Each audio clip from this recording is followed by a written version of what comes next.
Hi welcome back to Sasna's kitchen and vlogs. അപ്പോൾ ഞങ്ങൾ ഹോസ്പിറ്റലിൽ പോവുകയാണ് കേട്ടോ. ഇക്കാൻ്റെ ലോറിയിലാണ് പോണത്. ഇക്കാക്ക് ഇപ്പോൾ എന്താണെന്ന് എന്തോ സാധനങ്ങളും എടുക്കാണ്ടെന്ന് പറഞ്ഞിരുന്നു. അപ്പോൾ പിന്നെ യാത്ര അതിലാക്കി. അപ്പോൾ ഞങ്ങൾ അൽഷിഫ ഹോസ്പിറ്റലിലേക്കാണ് വന്നത്. ഞങ്ങൾ ഹോസ്പിറ്റലിൽ ഇറക്കിയിട്ട് ഇക്ക സാധനം എടുക്കാൻ വേണ്ടിയിട്ട് പോയി.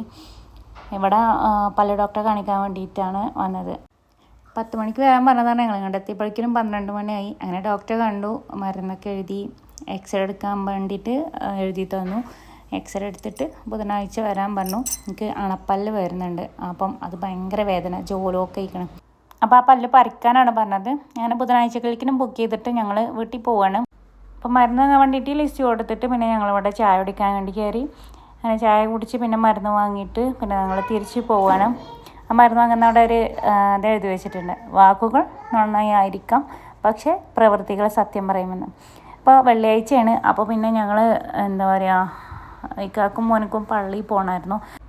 അപ്പോൾ എന്തായാലും വീട്ടിലേക്ക് എത്തുമ്പോഴേക്കും പള്ളിയുടെ സമയം കഴിയും. അപ്പോൾ പിന്നെ അവിടെ വഴിക്ക് നിർത്തി. ഇവിടെ എൻ്റെ അനിയത്തിൻ്റെ ഓഫീസുണ്ട്, അനിയത്തി വർക്ക് ചെയ്യുന്ന ഓഫീസ്. അപ്പോൾ അവിടെ നിർത്തിയിട്ട് അവർ പള്ളി കയറി. ഞാനിങ്ങനെ അനിയത്തിൻ്റെ ഓഫീസിൽ വന്നു.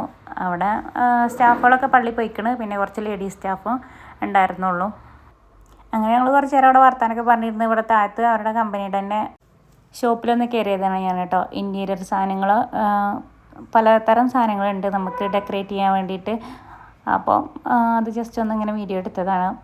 പിന്നെ അനിയത്തി ഇവിടെ എൻജിനീയറാണ് കേട്ടോ. അപ്പോൾ അവളിവിടെ വർക്ക് ചെയ്യുന്നത്. അപ്പോൾ ട്രെയിനിങ്ങിന് വേണ്ടി കയറിയതാണ്. എനിക്ക് വായ തുറക്കാൻ പറ്റുന്നില്ല, നല്ല വേദന ഉണ്ട്. പിന്നെ ജോലോക്കായിട്ട്, അതായത് ഒരു വിരലിങ്ങനെ വായിൽ കൊള്ളുള്ളൂ, അത്രയും തുറയുന്നുള്ളൂ. സംസാരിക്കാൻ പ്രശ്നമില്ല, പക്ഷേ ഫുഡ് കഴിക്കാനൊക്കെ ഭയങ്കര ബുദ്ധിമുട്ടാണ്.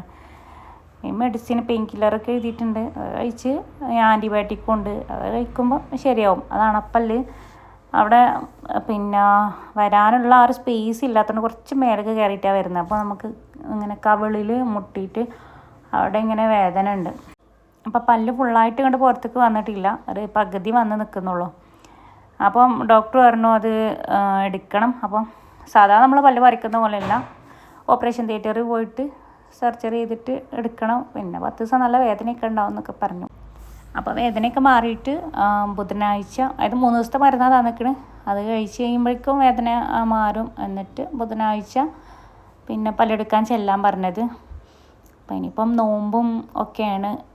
അപ്പം ഇനിയിപ്പം പല്ലെടുത്ത് കഴിഞ്ഞാൽ 10 ദിവസം അതിൻ്റെ വേദന ഇതൊക്കെ ഉണ്ടാകുമെന്ന് പറഞ്ഞപ്പോൾ ഞാനിപ്പോൾ അത് വേദന മാറി കഴിഞ്ഞാൽ ഇനിയിപ്പോൾ എന്താണെന്ന് ആലോചിക്കുക.